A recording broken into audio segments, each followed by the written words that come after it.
লাড্ডুর মধ্যে কোনো আওয়াজ দেয়নি। আমরা এখন সোদপুরে নেমে গেছি। এখন কিন্তু আমরা সাবওয়ে দিয়ে চলে যাব এখন টোটো স্ট্যান্ডে। টোটো ধরে তারপর কিন্তু পুজো দিতে পারি।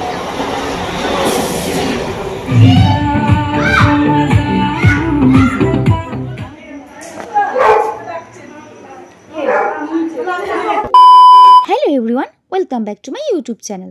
সো আজ হলো 22শে জানুয়ারি, গোলার বার্থডে। এর আগে শর্টসে অবশ্য তোমরা দেখেইছিলে যে পূজা দিয়ে রাহুলদা এসে কিন্তু আমাদের বাড়িতে গোলার বার্থডের জন্য ইনভাইট করে গিয়েছিল। দেখো, আমাদের ফ্যামিলি থেকে কিন্তু আরও অনেককে ইনভাইট করা হয়েছিল, তারা যেতে পারলো না কিছু প্রবলেমের জন্য, যার জন্য কিন্তু আমরা টোটাল 5 জন মিলে গিয়েছিলাম।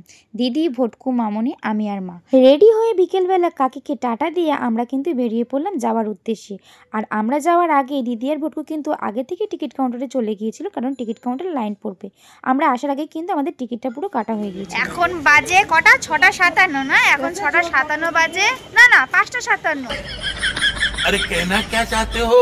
6:03 কল্যাণী সীমান্তটা আমরা ধরবো, তো এখন তাড়াতাড়ি করে যাচ্ছে। আর পেছনে দিদি, মা, মামনি সব আসছে, আমার সামনে দিয়ে ভটকু যাচ্ছে। তো তাড়াতাড়ি যাই। Kalyani Simanta Shialda local is arriving on platform number 4.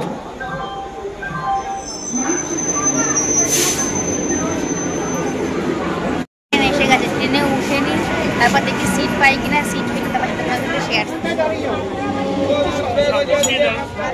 আমরা এখন সোদপুরে নেমে গেছি। এখন কিন্তু আমরা সাবওয়ে দিয়ে চলে যাব এখন টোটো স্ট্যান্ডে। টোটো ধরে তারপর কিন্তু পূজা দিতে বাড়ি যাবো। সোদপুর স্টেশনে নেমে গেছি, সাবওয়ের দিকে যাচ্ছি এখন। তো চলো আবার আপডেট দিচ্ছি। আর পথে আবার মামনি বলছে ঘুগনি খাবে, তো আমরা এখন এখানে দাঁড়িয়ে পড়েছি, ঘুগনি খাবো তারপরে কিন্তু যাব। এই যে ঘুগনিটা রেডি হচ্ছে, দেখো।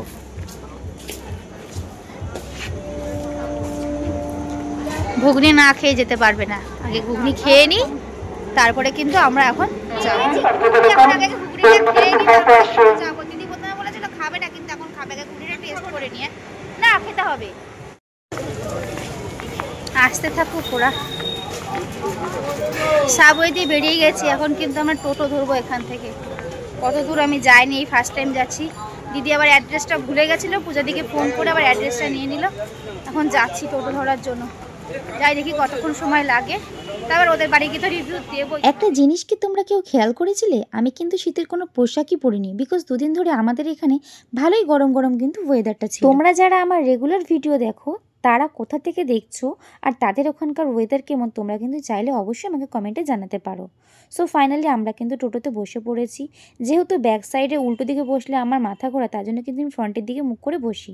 ব্যাক সাইডে আমরা 4 জন মিলে বসেছিলাম, আর ফ্রন্টের দিকে কিন্তু চলে গিয়েছিল ভটকু। তো তারপর কিন্তু টোটো ছেড়েও দিয়েছিলাম, কিন্তু টোটো থেকে নেমে গেছে। এখন কিন্তু একটুখানি পায়ে হাঁটা পথ, একটুকু দিয়ে পুজো দিতে বাড়ি যাচ্ছে। আমি জানি না কোন দিক দিয়ে দিদি নিয়ে যাচ্ছে, আমি আগে আগে যাচ্ছি। চলো আগে যাই। আরে পারা গোলাগাররা এসে অনেক পারে।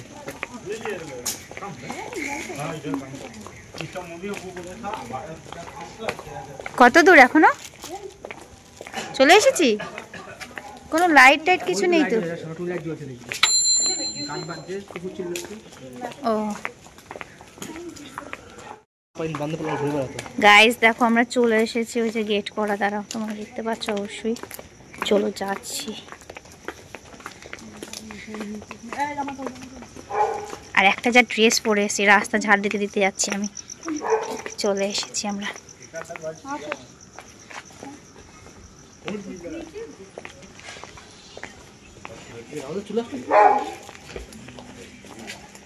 চলো। হ্যাঁ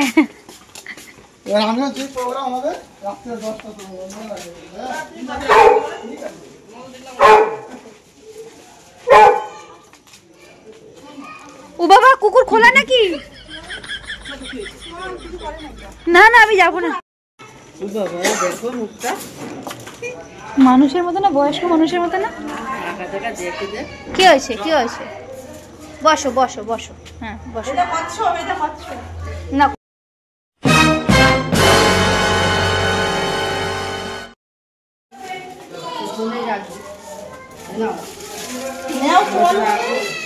জুতো খুলে যাবো? চলো এবার আমরা ওপরে যাচ্ছি, দেখি গোলাকে কিরকম ভাবে সাজিয়েছে। ওয়াও, কি দারুণ। এই যে আমাদের বার্থডে বয়। क्या है जो भी है तुमको क्या थैंक यू बोलो बोला थैंक यू बोलो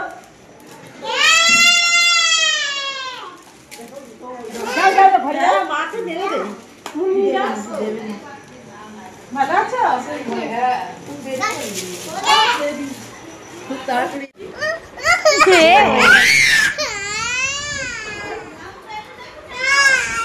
মারিস কেন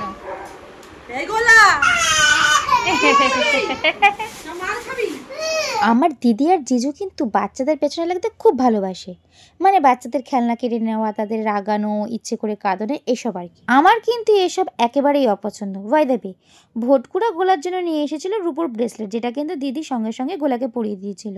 আর আমার মা নিয়ে গেছিলো গোলার জন্য পাঞ্জাবি, আর সেই গিফটগুলো তো ওকে তখনই দেখতে হবে। তারপর কিন্তু চলে আসলো গরম গরম কফি, আমিও কিন্তু একটু কফি খেয়ে নিলাম। তারপর চলে আসলো চিকেন। দিতে তো সুবিধা হবে।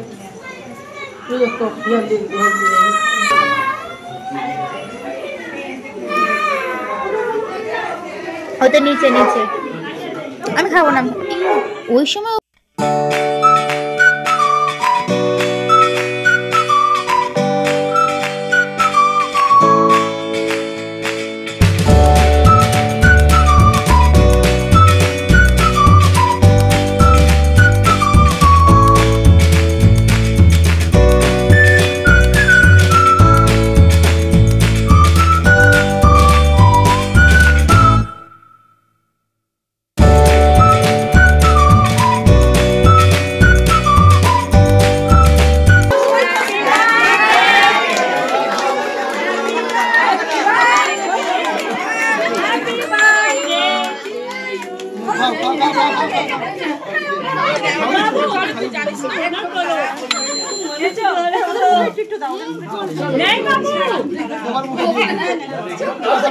কেক কাটিং পর্ব কমপ্লিট করার পরে আমরা কিন্তু প্রত্যেকেই একে একে ফটো সেশন করে নিলাম।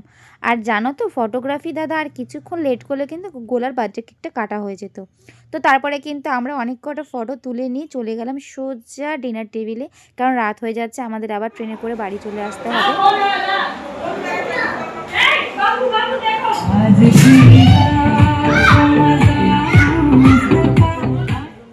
Winters are here, and of course I've made some sarson ka saag and mukhe roti using the freshest ingredients received in this winter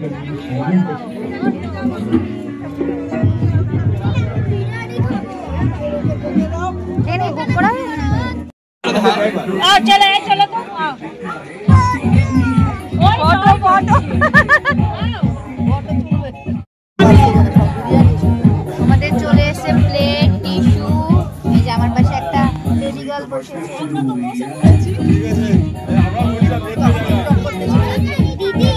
plate R tissue দেওয়ার পর কিন্তু চলে এলো জলের বোতল, দেন খাবার সার্ভ কিন্তু স্টার্ট হয়ে গেল। ফার্স্টেই দিল এগ ডেভিল উইথ স্যালাড। ডেভিলটা খুব সুন্দর করেছিল, যার জন্য কিন্তু আমি দুটো খেয়েছিলাম। ডেভিল খাওয়ার পরেই কিন্তু চলে আসলো চানা আর কচুরি। বলে রাখা ভালো, আমি কিন্তু কোনো ইনভিটেশন বাড়িতে গিয়ে কখনোই রাধাবল্লভী, কড়াইশুঁটির কচুরি বা যে কোনো নান, আমি কিন্তু এসব কোনোটাই খাই না। এগুলো কিন্তু আমি টোটালটা স্কিপ করে যাই, কারণ সেগুলো ওই সময় খেতে আমার ভালো লাগে না। আমি কিন্তু প্রচণ্ড পরিমাণে ভাত খেতে ভালোবাসি। যদি আমি আগে থেকেই জানতে পারতাম যে ভাত আর মাছও ছিল, তাহলে কিন্তু কখনোই আমি কচুরিগুলো খেতাম না। আমি সেটা জানতে পেরেছি পরের দিন সকালবেলা ফোনে। তো যাই হোক, ক্যাটারিংয়ের ছেলেরা দেয়নি কেন, ভুলে গেছিলো কিনা আমি কিছুই জানি না। যেহেতু আমাকে বিরিয়ানি খেতে হবে আর আমার বিরিয়ানি খাওয়া একদমই বারণ, তার জন্য কিন্তু আমি বিরিয়ানি যাতে অল্প খেতে হয় সেজন্য আমি কিন্তু কচুরি খেয়ে নিয়েছি। কি বলবো গাইজ, আমি প্রায় দুটো কচুরি খেয়ে নিয়েছিলাম, যেখানে কিন্তু আমি একটা পুরো পরিষ্কার ছিল। মামুনির পাতের ডাস্টবিনগুলো সব আমার পাতে তুলে দিয়েছে। পরিষ্কার থালাটা নষ্ট করলো। খেজুরটা খেয়ে নি। চলো কমপ্লিট, খাওয়া দাওয়া কমপ্লিট আমাদের। এখন কিন্তু আমরা বাড়ি চলে যাবো। তুই খাওয়ার সময় বলে দিলে তো সারপ্রাইজ থাকবে না। কমপ্লিট, এখন বাড়িতে যাই। 9:30 বেজে গেছে, 10:13 ট্রেনটা ধরবো। এখন টোটো করে স্টেশন যাব, তারপর কিন্তু ট্রেনে উঠবো। 10:13 গেদে লোকাল ধরে কিন্তু আমাদের বাড়ি আসার কথা ছিল, কিন্তু আমাদের কপালটা খুব ভালো ছিল, যার জন্য কিন্তু আমরা নৈহাটি লোকালটা পেয়ে গিয়েছিলাম। নৈহাটি লোকালটা 10 মিনিট লেট থাকার কারণে আমরা প্ল্যাটফর্মে যখন আসি তখনই কিন্তু নৈহাটি লোকালটা অ্যানাউন্সমেন্ট করেছে। তো আমাদের ভাগ্যটা ভালো ছিল, তাই আমরা লেট না করে কিন্তু উঠে পড়লাম ট্রেনে। প্রথমে ওঠার পরে কিন্তু একটু ভিড় ছিল, যেহেতু নৈহাটি লোকাল, নৈহাটি ঢোকার কিছুক্ষণ আগে কিন্তু আস্তে আস্তে ফাঁকা হতে শুরু করেছে। কাকিনাড়া ছাড়ার পরে কিন্তু একদমই প্রায় ফাঁকা হয়ে গিয়েছিল। তারপর কিন্তু আমরা বসে বসে বাড়িতে এসেছি একটা স্টেশন। তো চলে এসেছে আমাদের নৈহাটি নেমে গেছি। এখন আমরা বাড়ি চলে যাচ্ছি সবাই। দিদি আজকে আসেনি, দিদি রয়েছে পূজা দিদির বাড়ি, দিদি কালকে আসবে। আমি, মা, মামনি আর ভুট্টু বাড়ি চলে যাচ্ছি। চলো ব্লগ এখানে এন্ড করছি। কেমন লাগলো অবশ্যই কমেন্টে জানিও, ভালো লাগলে লাইক কমেন্ট শেয়ারটা করবে। Good night, tata.